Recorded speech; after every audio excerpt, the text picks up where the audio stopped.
Halo Mbak Dewi Persik, aku coba mau respon video Mbak Dewi Persik yang lagi viral. Masih mending kamu didatengin Aceh sama presiden 3 kali. Kita Lumajang, Jember belum didatengin masih. Tapi nggak berisik.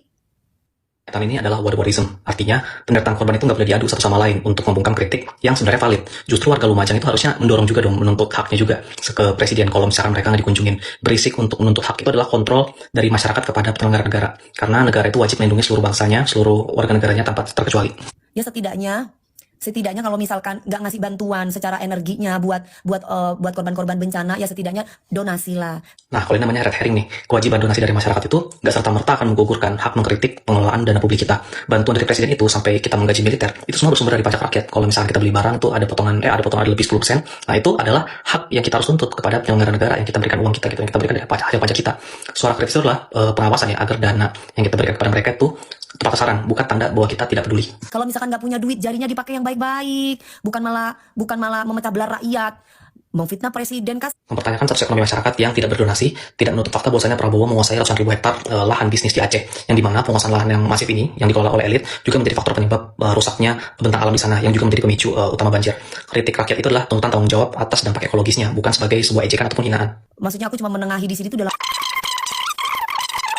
lagi anak aku di TNI, pagi siang malam melihat bapak-bapak TNI itu sampai jalan kaki memberikan bantuan, karena memang tempatnya medannya kan untuk memberikan bantuan itu kan juga kan kita ngelihat gitu kan. Kalau menurutku sendiri ini adalah opini yang subjektif Mbak. Mbak menggunakan anak yang bekerja sebagai seorang tentara sebagai sebuah tameng argumen di dalam opini Mbak. Sebenarnya rakyat itu mengkritisi elit kebijakannya, bukan si prajurit di lapangan yang membantu korban. Justru malah kita kasihan sama prajurit yang digaji oleh rakyat, yang dibenturkan dengan perjuangan masyarakat sipil. Justru publik itu berhak untuk mengkritisi institusi militer ya, agar tidak sekedar hanya menjadi pelindung investasi perusak ekologi yang ada di Sumatera. Pada nir empati banget. Melabeli pengkritik dan empati itu justru menurutku kurang tepat Mbak. Kritik kita itu lahir dari empati justru, yang melihat lambannya negara dalam menangani bencana ini. Contohnya penolakan bantuan asing dan juga kondisi Aceh masih lumpuh lebih dari 3 minggu ini. Dan itu adalah salah satu bukti gagalnya pemerintah. Memuji penanganan lambat sambil membungkam protes masyarakat Sumatera justru adalah bentuk dari nir empati itu sendiri. Makanya ya mungkin ada kepentingan kali. Ada orang yang kepingin jadi presiden kali gitu loh. Mengaitkan pendertaan korban bencana di Sumatera dengan agenda politik adalah asumsi yang tidak berdasar, yang justru akan mengaburkan fakta kegagalan manajemen infrastruktur dan juga lingkungan hidup yang dikelola oleh pemerintah. Justru kita harus fokus pada substansi kritik yang diberikan berupa perbaikan dan juga penanggulangan bencana, bukan pada kecurigaan liar yang nggak relevan dengan kondisi yang ada di lapangan. Tapi kalau aku pribadi sih, kayaknya Bapak Prabowo harus jadi presiden seumur hidup deh. Justru dari semua pernyataan Mbak Dewi Persik ini menurutku yang paling lucu, karena Mbak sendiri mengakui bahwa ingin menengahi kasus ini, tapi Mbaknya sendiri mendukung ide presiden seumur hidup untuk Pak Prabowo. Nah, ini adalah logical contradiction, di mana ide ini akan membunuh demokrasi secara perlahan dan akan mengembalikan Indonesia sebagaimana era Orde Baru sebelum reformasi. Kekuasaan absolut itu ide yang tidak bagus, dan makanya kita menjadikan itu sebagai sebuah bentuk reformasi, dan kita nggak akan mau balik lagi seperti era Orde Baru.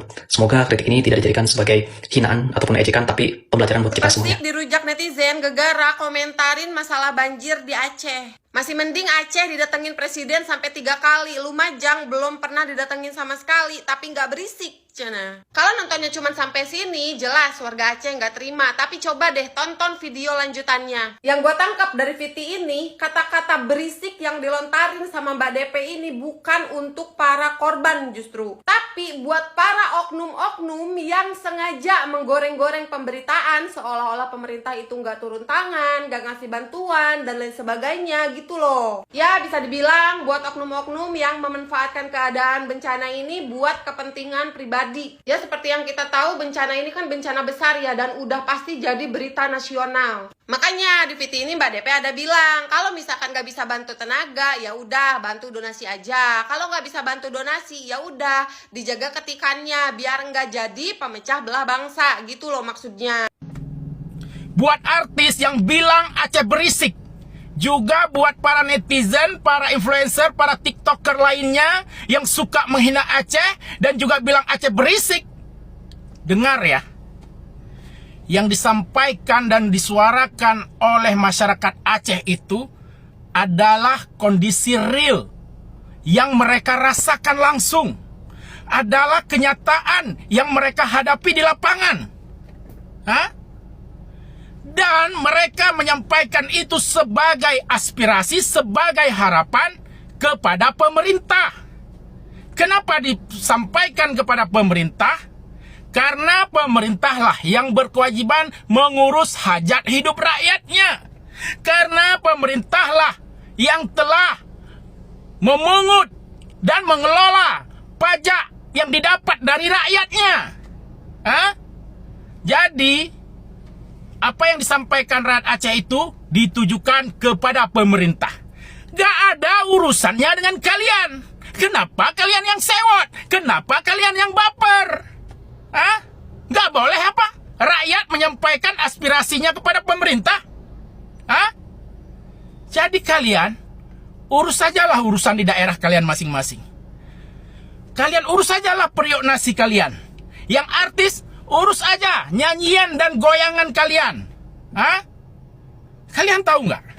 Yang menyampaikan kondisi yang ada di Aceh itu bukan hanya orang Aceh, bukan hanya masyarakat Aceh, tapi juga para relawan yang telah datang dan melihat sendiri kondisi para korban di Aceh. Mereka juga menyampaikan informasi-informasi itu. Hah? Karena mereka punya ini dan punya ini. Nggak seperti kalian yang hanya punya bacot.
Atas dasar warga Sumut, atas dasar warga Sumbar untuk meminta hadir negara secara umum. Saya baru dengar video dari Dewi Persik yang membandingkan banjir yang ada di Sumatera, Aceh, dengan bencana yang terjadi juga di Jawa. Ya, Gunung Semeru meletus, ya kan, atau yang terjadi di Lumajang ya. Saya cuman bilang pemahaman orang-orang seperti itu, saya nggak tahu apakah ini memang murni dari Dewi Persik atau memang dia endorsement juga, saya nggak tahu ya kan. Cuman kalau pemahaman seperti itu, saya ingin mengkoreksi lah. Kami juga mendapatkan bencana, tapi kami nggak seberisik yang terjadi di Aceh ataupun di Sumatera ya. Atau mas saya bilang kudu berisik ya.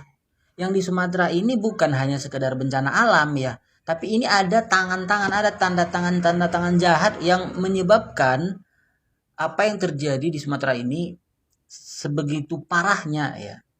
Jadi bukan masalah lu berisik, lu di Lumajang ada juga bencana alam, Gunung Semeru meletus, nggak masalah, nggak apa-apa. Ini nggak masalah, bukan masalahnya bencana alam. Ini ada bencana alam karena tangan-tangan jahat ya. Nah, kalau kita pada diem, pada gagak berisik, yang mana ya orang-orang yang harusnya bertanggung jawab kagak ada perhatiannya. bakalan diem baik. Tahun depan ini bakalan kejadian lagi, banjir lagi, ya terus disuruh lagi kagak berisik, jangan berisik. Kejadian terus berulang-ulang ya. Jadi untuk Dewi Persik harus paham ya, mana yang harus berisik, mana yang legowo ya kan. Kalau memang kita nih hidup nih di Sumatera ini dengan dari dahulu kala sampai sekarang kita menjaga alam kita ya, tiba-tiba ada tanda tangan dari pusat, tiba-tiba ada satu corporation membuka lahan seluas-luasnya, lalu kita kena dampaknya, terus kita disuruh diem. Mikir Mbak,